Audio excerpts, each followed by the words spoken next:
that sometimes God allows pain in our lives. Don't react in anger. Sometimes the divine moment is not just while you are sitting in an air-con sanctuary and God speaks to you in a conference. Sometimes it's through the fiery trials of life where the divine moment comes.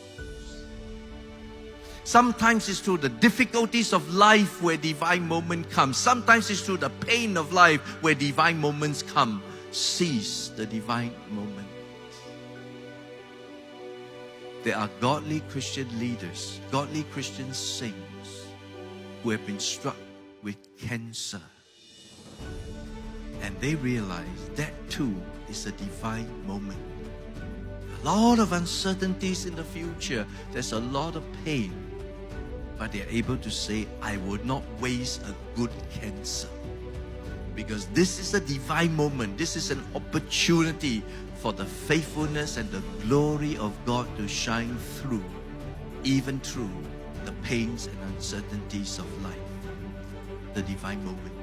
And how you respond makes all the difference. There was one night, I was driving my MPV back home, and everybody was, for some reason, in a rush to go back. NN was driving. I was sitting behind. My two girls were in front and by my side. And the minute we parked, everybody went out of the car. For some reason, I may be tired. My mind might not be clear. I was putting my hand on the door while I was talking to my younger daughter. And my older daughter slammed the car door shut. And my finger was there. And the car door slammed shut on my finger.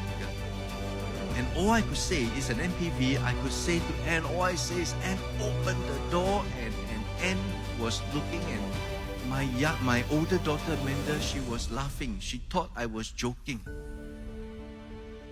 You have a practical joker as a father. In times like that, she thought I was joking.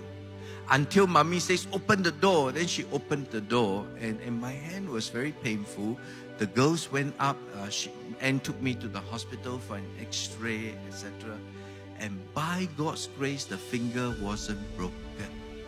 It was protected by the ring. It was the ring finger.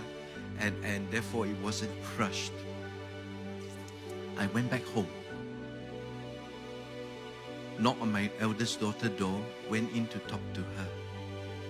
She didn't know how to respond. I went, oh, it was very painful. I broke my finger.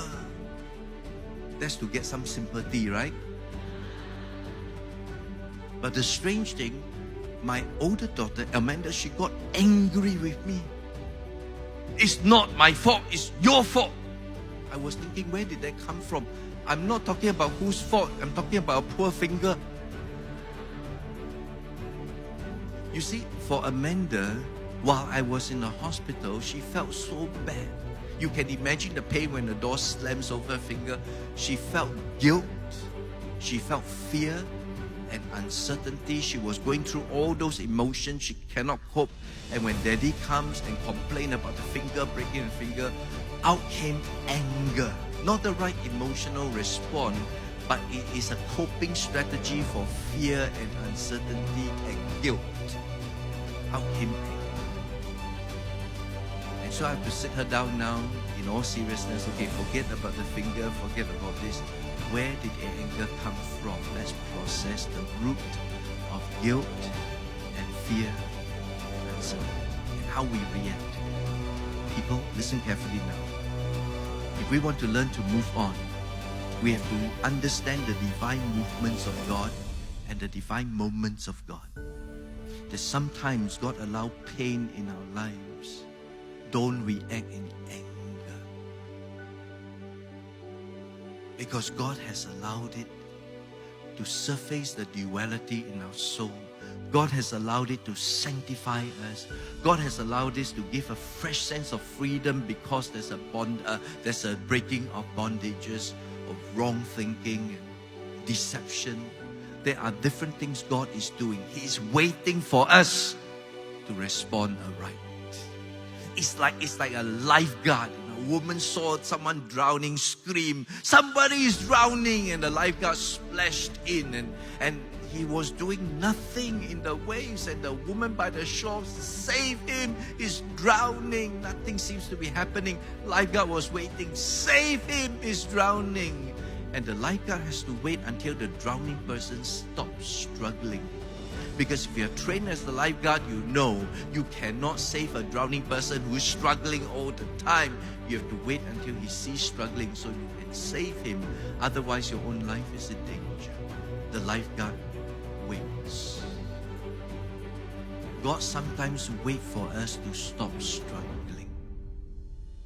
Yes, the waiting room of God sometimes is the hardest. We want to move on, but learn from the waiting room. And in the waiting room, understand God is waiting for us to stop struggling, to see His divine movement, to understand the divine moment, and to respond aright.